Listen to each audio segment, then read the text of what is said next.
All right, guys, so check this out. Have you ever heard of Goldbelly?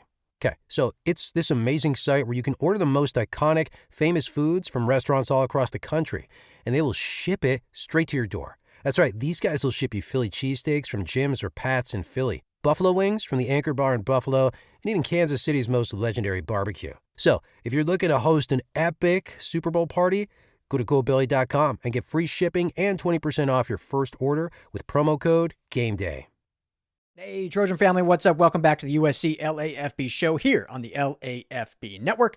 I'm your host, Ryan Dyrud, with another recruiting update for your USC Trojans. 4-star wide receiver, originally 2028, reclassified to 2027, Eric McFarland. He was at the Polynesian Bowl, so we got some intel on him and where USC stands in their pursuit.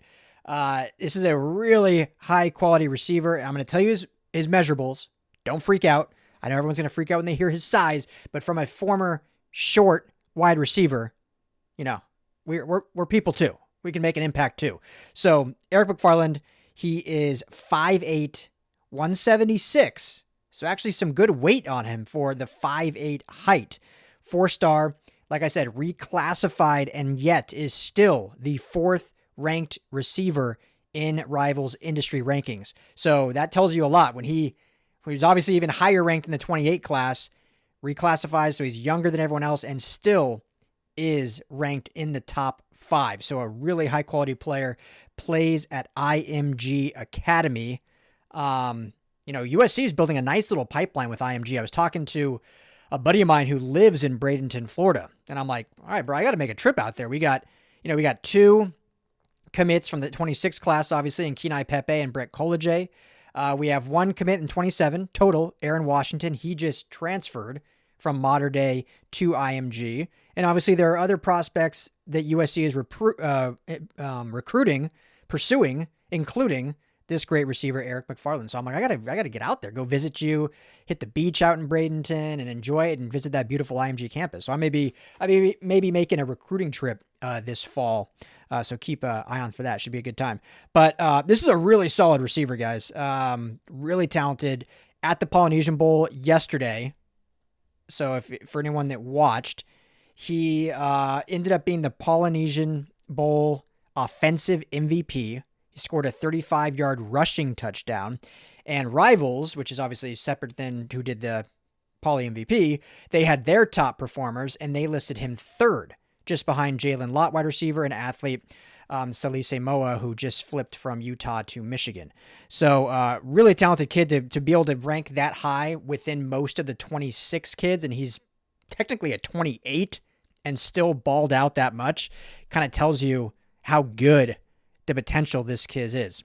In regards to USC, Scott Schrader caught up with him at the bowl, our good friend Scott Schrader. I'll drop the link here below on more of his kind of intel. But USC is within, he hasn't officially released a top 3, but as of now, it seems like it is USC, Texas A&M, and Ohio State. He said, I talked to Coach Savage, Coach Simmons, Coach Riley, and Max Zerneckel, part of the recruiting staff. That's really who I'm talking to. He said, I don't just want to hear, we want you. I want to know where I fit. What's the vision?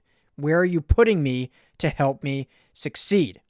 And in terms of just USC as a brand and location, he says being on the West Coast right there, that's big. And the legacy at USC, that means something. A lot of great players have been there. Now, when he talks about, fit and how he'll be used, obviously he can look immediately to a guy like Makai Lemon. Similar measurables. Now, Makai obviously ended up putting on more weight and has a little bit more height, more like 5'11", not 5'8", but used in the slot almost exclusively, but was moved all over, and so much play calls called to maximize him, creating space, putting him in space, getting the ball in his hands. And this is where McFarland, I think, can really thrive. If you think of this 26 class, think of Trent Mosley. Trent Mosley, special player. I think probably, I've said this many times, the most underrated receiver in the 26 class, period. He should not be as lowly ranked as he is. Ended up being the state of California offensive player, won CIF, won the state championship with Santa Margarita. I watched him play live. The dude just jumps off the field. So it doesn't matter that he's a little shorter than maybe some of the other guys. The way that they were able to utilize him from the slot, from the backfield, in the running game, all over the field, and he just makes plays. And so USC is going to use him similar to how they use Mekhi Lemon, similar to how they wanted to use Zachariah Branch when he was here. And so that's going to really show Eric McFarland exactly how they can use him in the future of that frame. So I think this is a really special player that could be really good and really fit in this system. He also told Greg Biggins in regards to USC, USC is recruiting me hard and I'm going to visit there on January 31st. That is USC's junior day. It's been a while since I've been there. I think the last time was my freshman year, so I'm looking forward to getting back there again. I like the staff, and they're coming hard, and not just one coach. I'm hearing, like you said, already from Coach Savage, Coach Simmons, Coach Riley, and then, as I mentioned, he's talking to Coach Zernekel as well from the recruiting staff, and I'm sure he's talked to Bowden and many others. The offense is always receiver-friendly, so a lot to like there. What will be interesting... and then just so you know, he has visits to Texas A&M on the 24th, so the week prior to USC, and he is going to, and he visited Ohio State last week and will likely set up another visit there as well. What will be interesting with Ohio State, we know they are one of the premier receiver programs in the country, have been for a long time, and definitely have been recently. You think of wide receiver university, you think of USC, you think of Ohio State, you can probably put LSU in that. Alabama can be in there at least for a decade period as well. That's kind of who you think about when you think of the top wide receiver programs. Ohio State's going to be interesting. Now that Brian Hartline is gone, took a head coaching job, if that has any effect. Now they still have elite receivers. Now some of their receivers have hit the portal this time. Carnell Tate going to the draft. Obviously Jeremiah Smith will be back, and they get Chris Henry Jr. in this upcoming class, plus other elite players. But a few of their young guys hit the portal. Caden Dixon-White, as we know, flipped on signing day from Ohio State to USC. So in regards to Eric McFarland's recruitment, it'll be interesting to see if the lack of Brian Hartline has any effect on that, and if he starts to lean a little bit towards USC potentially, and that USC pipeline with IMG can potentially have an impact. So we'll keep you posted on all this, but I think this is a really special player when you think of 27. When you think of receivers in 27, I think Quentin Hale is the prize of the class for USC specifically. Local kid, going to be playing now at Corona, but inner city kid or any LA kid. And so getting him to stay home at USC, he's an elite player, great size. That to me is the number one wide receiver target.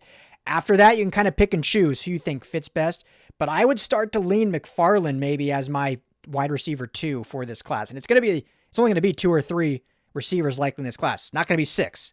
So, they got to be a little bit more picky and choosy when it comes to who they're going for each position in that matter, not just wide receiver. So Quentin Hale's the prize, and he actually, I think, will be announcing fairly soon.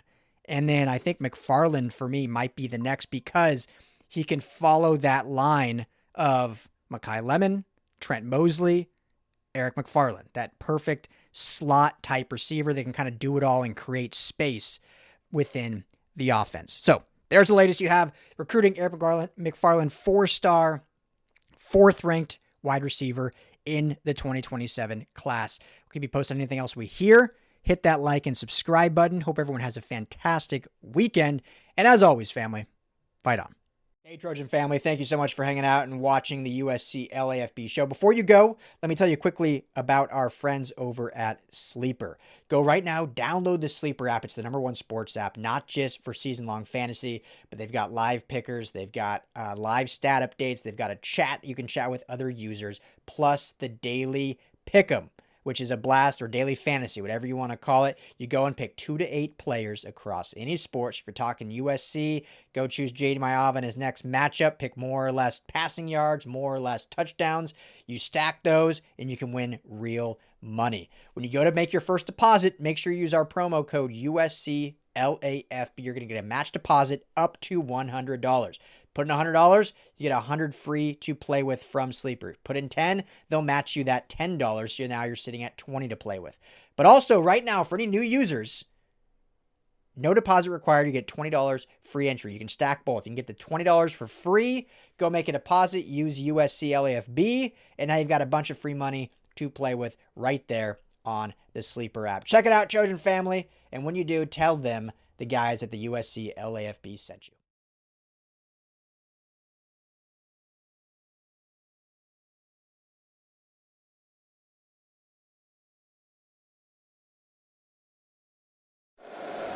If you like the show, please take a moment to rate, review, and subscribe. It really does help the show to grow.